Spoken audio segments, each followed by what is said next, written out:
online. Next,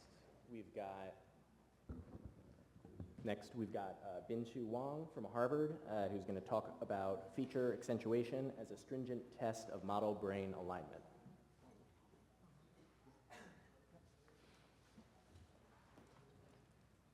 Hello.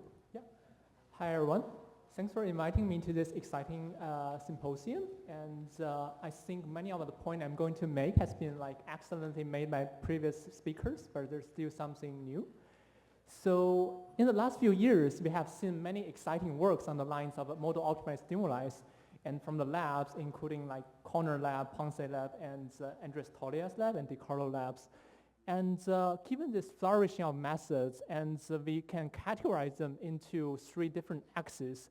So many of these model-optimized stimuli study can be formalized as this kind of optimization problems.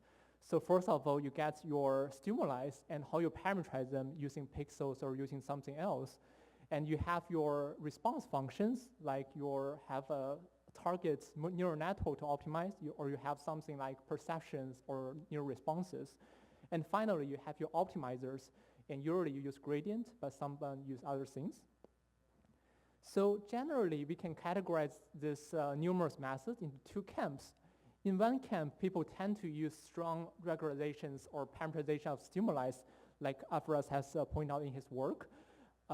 You try to optimize high-level concepts like perceptions or neuron firing rates, and these signals are usually highly variable and not very stable. And so you need to use this kind of gradient-free method like genetic algorithm or CMAES to optimize them. And usually people use strong priors on the images like GANs or diffusions or high generative models. On the other hand, people tend to use the model of the brains, like encoding models. And these feedbacks are usually these low variance or high bias models, and they are kind of pseudo feedbacks.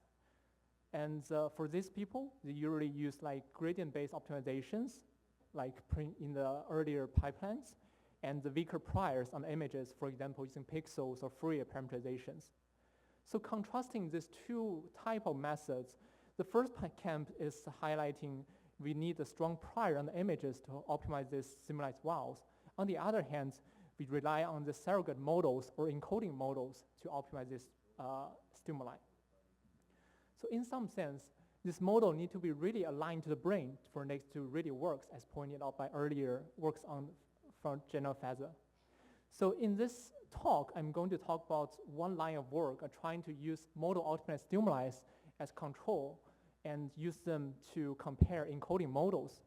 And this is from the Accentuation team. It's my exciting collaborators from Harvard. So in classic ways, we compare models by using them to predict held-out stimuli. For example, we pick a bunch of stimuli and then show it to the monkeys and record the firing rates. And we train a neural network or fit a regression on a neural network and then let them predict the held-out set. And this leads to the numerous benchmarks like brain scores or like COCO scores. However, the ugly side of this is that in those benchmarks, many diverse models are having the exact same performance. And for example, CNNs and vision transformers can have a very similar performance, and they're predicting the brain just as high as Janelle showed in her last plot. And so I think the underlying reason of this is that 2 different models can make the same predictions on the neuron firing rates, but rely on totally different features or reasons. For example, this is my cat, and 1 model can have a high prediction responses on this cat, and the other model also have a high response, but one focusing on the eye and the other focusing on the mouth. So since in natural stimuli, these two type of features usually correlates, generally model can make the same correlated decisions on the images while they're predicting the model as well, but they are relying on different features, so they may not align with the brain. So this kind of correlation in natural stimuli make the model correlated and hard to compare them. 1 solution we propose is to use the interpretability method or model-optimized stimuli method. So generally, for prediction, the outputs of a stimuli, you just rely on the forward pass of the model, but to generate new stimuli, you rely on the backward pass or the whole computational graph of the models. And this will generally highlight what the models cares about and where it is. So in this study, we focus on one method specifically called feature accentuations. And it's this type of thing as if I'm asking what if. So we start from a seed image or the reference image, and we morph it to make it, to let the neuron fire as high as a certain reference levels. And we find the closest image to the seed image that elicits the target's activations. And we can show this end images back to the animal or monkeys, and then see if neurons responses as high as predicted of the models. So can this method differentiate between similarly predicting encoding models? So this is our experimental paradigm. On the first day, we will show a bunch of images, usually NISD shared images to a subject or primates, and record the firing rates. And overnight, we fit regression models on these firing rates of different image backbones. And then we let them generate accentuation images based on a bunch of seed images. And on the next session, we show them back to the animal and see if the animal's neuron respond the same. Specifically, we compare this pair of cousins, ResNet50 and ResNet50 robust. And the robust model is only difference is that it's trained with adversarial training, as you have heard from the last talk. And we find that both models can predict the brain as high, and at the same layer, we call it block 4, layer 1. And at this layer, both models has very comparable prediction scores on the neurons firing rates. So we don't expect them to be different in the encoding models from this classic perspective. However, when we generate accentuation stimuli sets, we pick a seed image and then let the model predict what kind of image will generate the firing rates at the different levels. So we pick 11 levels from the suppressing to highly activating and equally span them. And this is the accentuation generated by the ResNet robust model, and you may be able to see some sort of face features emerge on this reference image. And in the later slides, I'm going to show this type of animations instead of show you this sequence of images. So let's compare. On the given channel recorded from monkey face patch, the two models generate these two types of very different accentuation images. One is kind of textury, and the other is much more shapy and generates this blue and yellow shapes. So what does it mean? And we are amazed when we look back on the highly activating images from these neurons, and it's actually humans wearing PPEs, because monkeys live in cage, and then they see this kind of creatures, they don't know these humans, and every day. So this is amazing. So it seems like ResNet robust actually captures some features that neuron may care about. If we do this to different seed images, as starting from different points on the mountains, you seem to collapse onto the similar features like this red and blue PPE-like features. So it seems to highlight the similarly interested features of this target channel. So what does the neuron say to this? So on the x-axis, you plot the model predicted scores on the 11 levels, and the y-axis, the neuron's firing rate. And we find if we show the baseline ResNet50 images back to the monkeys, there's a positive correlations of the model predicted score and the neuronal responses, but it's, the correlation is not super high and consistent. In contrast, when we show the ResNet robust accentuation to the monkeys, the correlation is much higher and much more consistent. We quantify this by averaging the correlation across seed images and show it as the control score. And you can see the control score of the ResNet robust model are much higher than the ResNet baselines. So as interim summaries, even two models can predict the brain as similar as each other's. ResNet robust has a better control capability than a normal ResNet. So in the similar veins of the final part of Janelle's talk, we asked the similar questions of how does models see each other's work. So in the first part, we have generated a bunch of accentuation images, and then we send it to the monkeys. And what about just use models themselves as reviewers of these images? Since we have just passed some deadlines of some other conferences, maybe we can call these models as reviewers, and the first part as model as accentuators. And this is our model peer review systems. And our monkeys is our final judge of which model is more correct. So let's see what the models say to each other. So as we expected, if a model generates stimuli by their own activations, we expect them to like their own accentuations, like everyone likes their own paper in some sense. And so that is not surprising. And the interesting thing is that if we show the accentuated images from ResNet Robust, the right column, to the reviewer ResNet 50, we see a similar trend. Like the ResNet 50 can recognize that there is an increasing amount of relevant features in the robust accentuations. However, the inverse is not true. If you accentuate through the ResNet 50s and the reviewer ResNet 50 Robust, we'll say that it would fail totally. So there's a symmetry between models that the ResNet 50 models agrees that the robust features are modulating, while the inverse, the ResNet Robust, will think that 50 will fail. So this highlights that ResNet Robust accentuation contains some shared features among models, while the accentuation of ResNet 50 seems to tap into some idiosyncratic features. And generally, if you show it to the monkeys, the predictions from ResNet Robust will be more correct.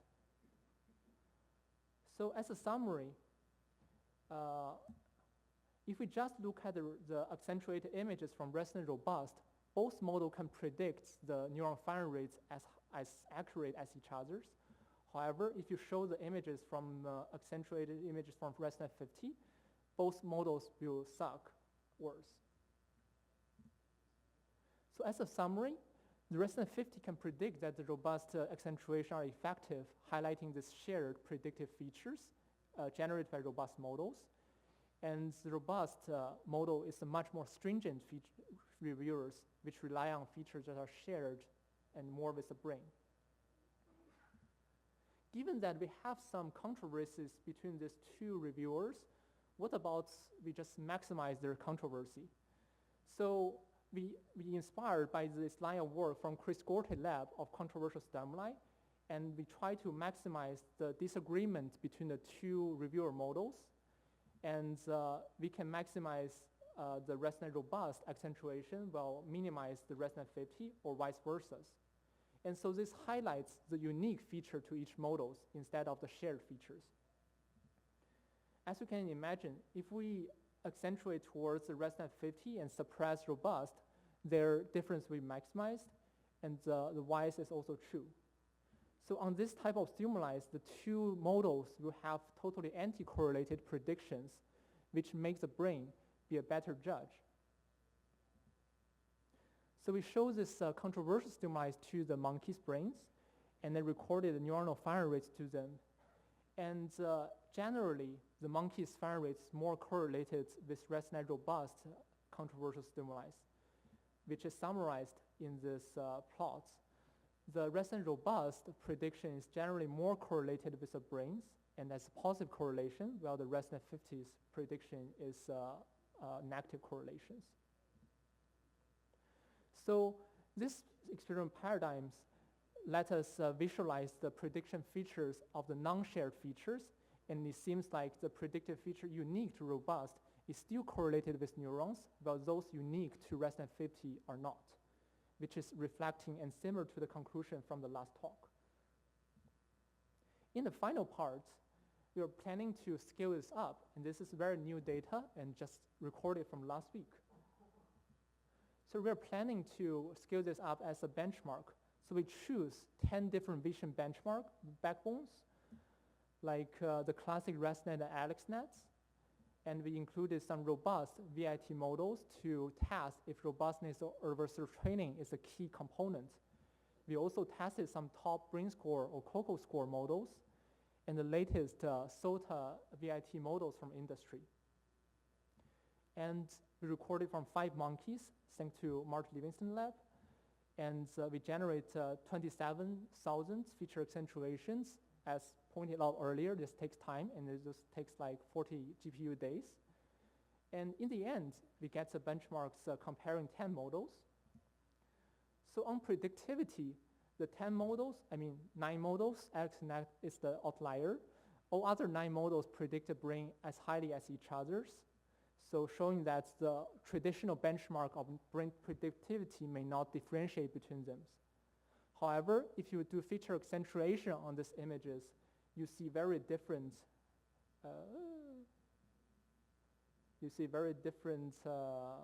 accentuation from each model, highlighting their idiosyncratic features.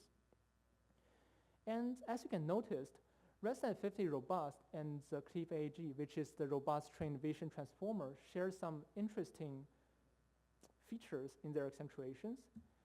And not surprisingly, these are the 2 models that effectively modulate the neurons. So both the ResNet50 Robust and Cliff AG are the highest control score models among the 10 we choose. And seems like these 2 models have visually similar style.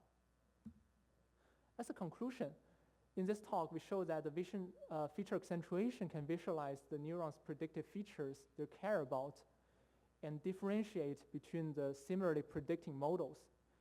And seems like the ability to synthesize control and are asymmetric. Some models can see the features that are modulating but cannot generate them.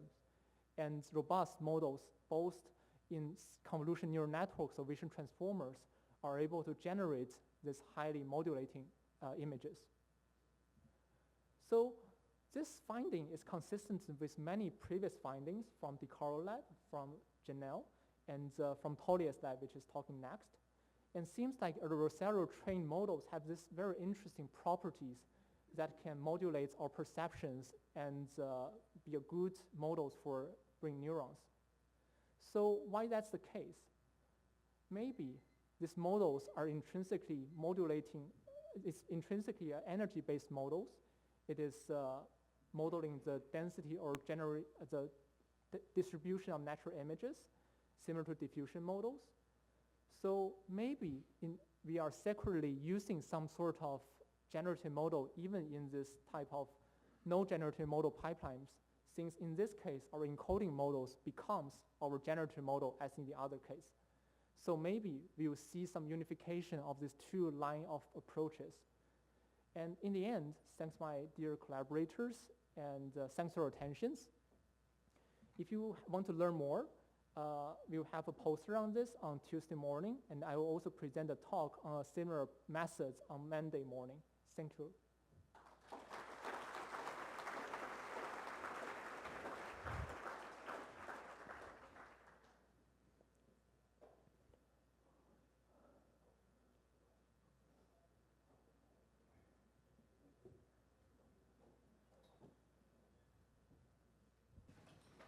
Okay, there's time for one question as we set up. I actually have a question, which is I'm wondering, I actually want to ask the same question that somebody asked me, which is that do you think that this is something about adversarial training, or do you think that there is a way that we can add these benefits to our encoding models without having to rely on essentially what I sometimes will call like an engineering hack? Yeah. So amazing questions, and as you can see, I was taking photos of your backup slides too, and I'm also intrigued by that questions, and I personally think it's not about adversarial training, but something else, like it's because all these methods rely on, like, as you point out, rely on the backward path of the models, and they may have, so many models doesn't have a good backward gradient structures, and if you want that gradient structure to be good, adversarial training is one hack, but there may be other ways to make that good, maybe anti-aliasing or something else. This might be more of a comment than a question, but one natural way to make DNNs more robust and also more human-aligned is if they're trained with a mixture of clear and blurry images. Hojin Zhang and I, Frank Tong, have a Nature Communications paper on that, and we have a related poster on Metamers, I think on Tuesday or something like that, but that might be of interest to folks. Thank you.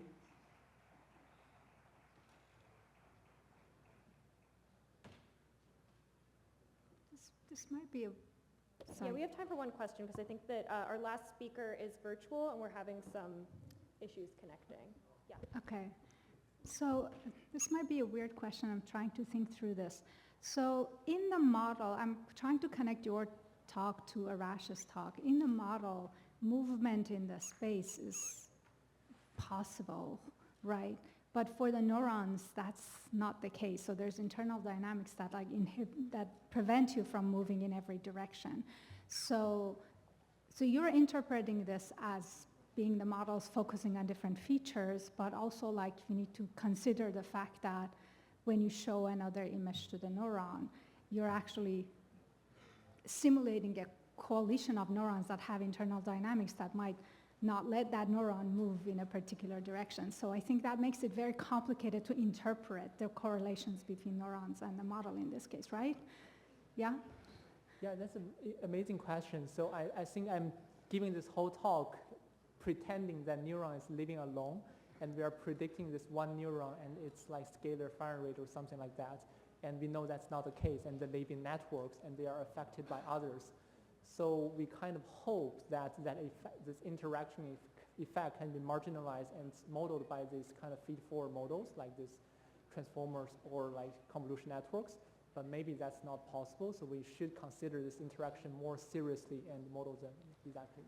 Thank you. Okay.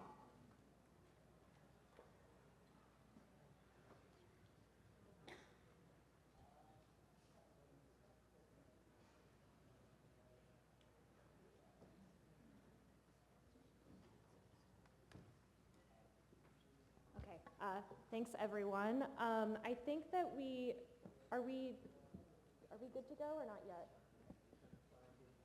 Okay, we are trying to find the Zoom with our speaker. And so if everyone could hold tight for another minute.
You did great.